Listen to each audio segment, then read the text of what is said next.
facilitate your learning, please make sure that a notebook or a piece of paper is prepared. Also, a pen or pencil is ready for you to make notes while watching the video. Thank you. May I have your full attention, please? All contents provided by this channel are meant for informational and educational purposes only.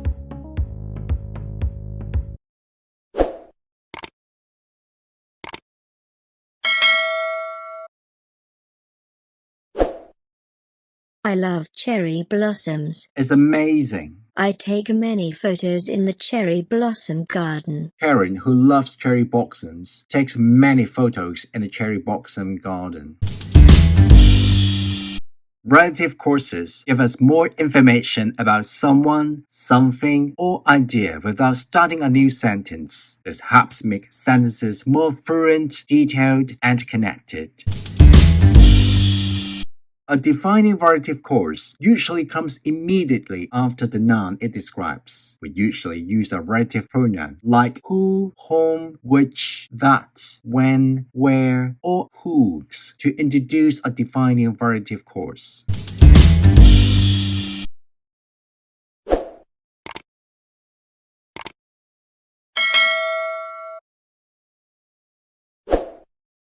Who functions as the subject of the verb in the relative clause. It performs the action in the sentence. Let's look at our example sentences. Karen loves cherry blossoms. Karen takes many photos in the cherry blossom garden. In both sentences, the noun Karen appears. Since Karen is a person, we can use who to describe her. Who is used as a relative pronoun to add extra information about Karen. The phrase who loves cherry blossoms provides additional details about her. Now, we can rewrite the sentence by adding the relative clause after Karen. Karen, who loves cherry blossoms, takes many photos in the cherry blossom garden. I got it. Let's look at our example sentences. The gardeners grow cherry trees in the cherry blossom garden. The gardeners have won many awards.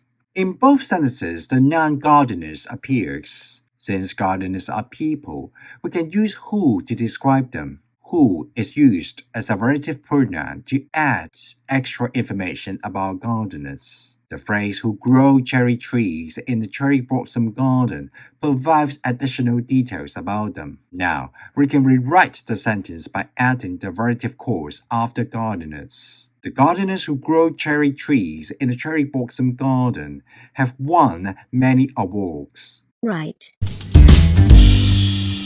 Whom functions as the object of a verb or preposition. It receives the action in the sentence. Let's look at our example sentences. Karen visits the cherry blossom garden. I help Karen takes many photos. In both sentences, the noun Karen appears. In sentence B, Karen is the object of the verb help. I help Karen. Since Karen is the object, we can use whom instead of who. Whom is the correct relative pronoun when referring the object of a sentence. The phrase, whom I help take many photos, provides extra information about Karen. Now, we can rewrite the sentence by adding the relative clause after Karen. Karen, whom I help take many photos, visits the cherry blossom garden. Right. Let's look at our example sentences. The gardeners grow cherry trees in the cherry blossom garden. Everyone trusts the gardeners. In both sentences, the nouns gardeners appear. In sentence B, the gardeners are the objects of the verb trusts. Everyone trusts the gardeners. Since the gardeners are the objects, we use whom instead of who. Whom is the correct relative pronoun when referring the object of a sentence. Okay. Now, we can rewrite the sentence by adding the relative clause after the gardeners. Gardeners whom everyone trusts grow cherry trees in the cherry blossom garden. Excuse me, please spend a few seconds to like and subscribe to my channel. Thanks for your support.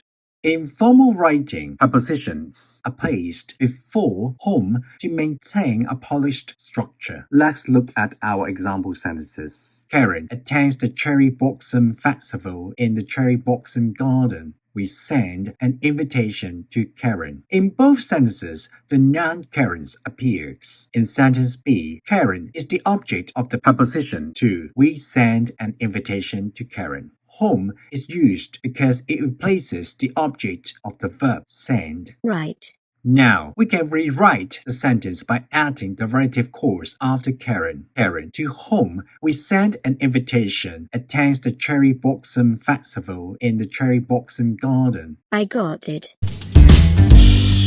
In spoken English, it's common to move the preposition to the end and replace whom with who. Let's look at our example sentences. The photographer captures cherry blossom moments. We reserve a front row spot for the photographer. The noun, the photographer, appears in both sentences. In sentence B, the photographer is the object of the preposition. We should use whom instead of who to maintain a polished structure. However, in spoken English, people tend to use who and also place preposition at the end of the clause. Right. Now, we can rewrite the sentence by adding the relative clause after the photographer. The photographer who reserved a front row spot for captures cherry blossom moments. Thanks for your sharing.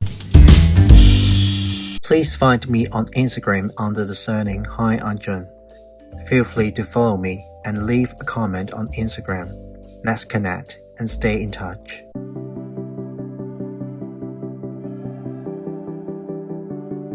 Complete the question in 1 minute.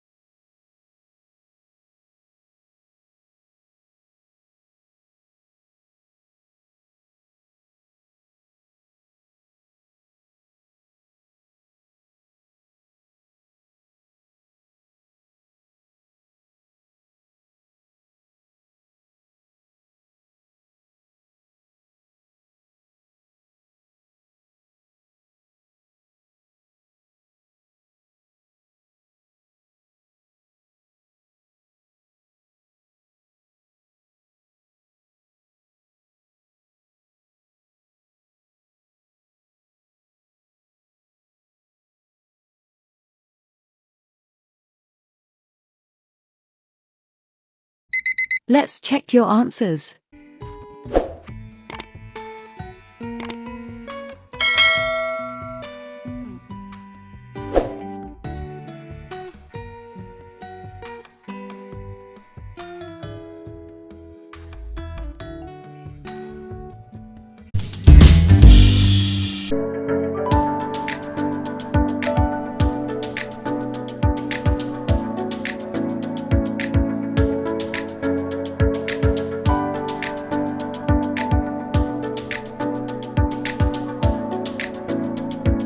If you would like to support my channel, please scan the QR code. Then you can buy me a cup of coffee. Thank you. That's all for the video. If you enjoyed the video or find it useful, please like, subscribe, and smash the bell icon. Also, have you ever visited the Cherry Blossom Garden? Comment with your thoughts below. You're most welcome to share the video with your friends. Thanks for watching. See you next time.